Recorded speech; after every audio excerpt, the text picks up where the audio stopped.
Welcome to Updweller, where we help you make smarter decisions for your home. I'm Lacey, and today we're going to cover when to call a professional versus DIY something around your house. So for me, I've had a lot of projects that I started and I was very confident. And about halfway through, I lost that confidence for very good reasons.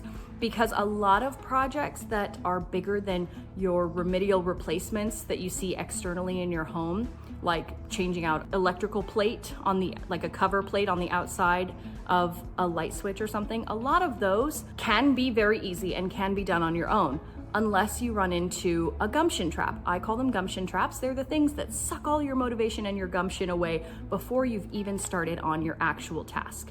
So I have a pretty easy checklist for when to DIY versus call a pro. And there are a few key things. Number one, what's it going to cost? And I like to break down a spreadsheet. Now, in order to know what it's going to cost, you have to know about how much time it's going to take. You have to know how many tools you're going to need, and you have to know what all is involved in your project. So these are my 4 areas that I look at together because they all work together. So basic money. You can look on Google, you can look on Home Depot, Lowe's, wherever you get your supplies to see what the supplies are going to be for your project, right? You can make a list, pretty easy. You can even load stuff into your cart and then it'll give you that total if you don't want to break out a calculator or do the math yourself. Now, in terms of tools, you need to know what special tools you need. My biggest delineator when making that choice, if I'm on the fence, is do I need a specialized tool? I had an issue with a plumbing fitting that broke. It was very old. Now, the replacement part was about 50 cents.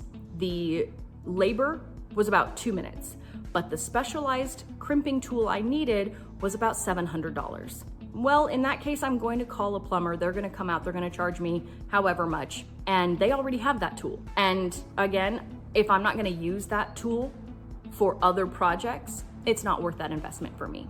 So that's something to consider. Also, the time. That, of course, relates back to the cost when you consider labor prices in your area versus whether you have services like Honey Homes where you have a set number of visits built into your membership, and maybe you have the time to call someone because it's built into that membership. You have maybe 8 more visits for the year, or maybe you have the time to do it yourself. Now, some projects can seem simple. I tried to pull up the carpet in an older rental home, and it was a simple project in theory, but it came with subsequent projects. The electrical we found was a problem. I had to replace the thermostat. I had to fix some of the slats in the floor.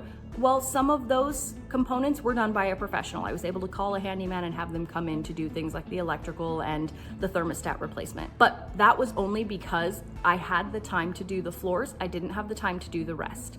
Also, I didn't have the expertise to do all that rewiring in the house.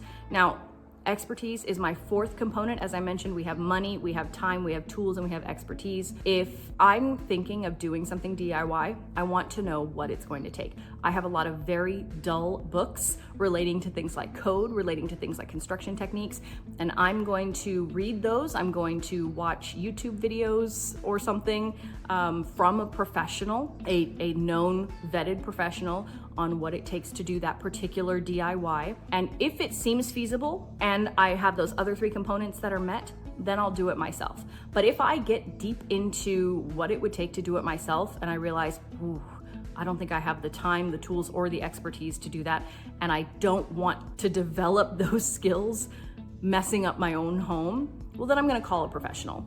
So it's a lot of things to weigh depending on your home, depending on your circumstances. I tried to do a simple replacement for an outlet in my home. Now, I will say that I have family members who are all general contractors and carpenters and other professionals, so I do have a lot more background in this than the average person, so obviously be a little bit more delicate when it does come to electrical work. But that said, I was trying to just replace an outlet. But when I opened the wall, I realized there was so much more to be done. And at that point, I'm fine replacing an outlet. I'm not fine doing all of the deeper internal work and the rewiring through my walls, and then the upgrade to the electrical panel that also had to be done. So at that point, I'm obviously going to call in a professional. And of course, who you call is contingent upon what service you need. I don't want to go into the basement and check my furnace and make sure all the parts are running every year. That's when I call a handyman. That makes it really easy. If the full motor needs to be replaced, obviously there are limitations based on your state as to what a handyman can do. And services like Honey Homes, if you do have a handyman who comes out regularly, they're going to know where their limits are, and they'll be able to recommend a different professional if you need someone who's more skilled or technical in that particular field. So figuring out when to call a pro versus DIY comes down to money, time, tools, and expertise. Make sure that you have all 4 of those categories lined up how you see fit. So here, our goal at Updweller is to help your house really feel like a home. And if you liked this content, feel free to subscribe.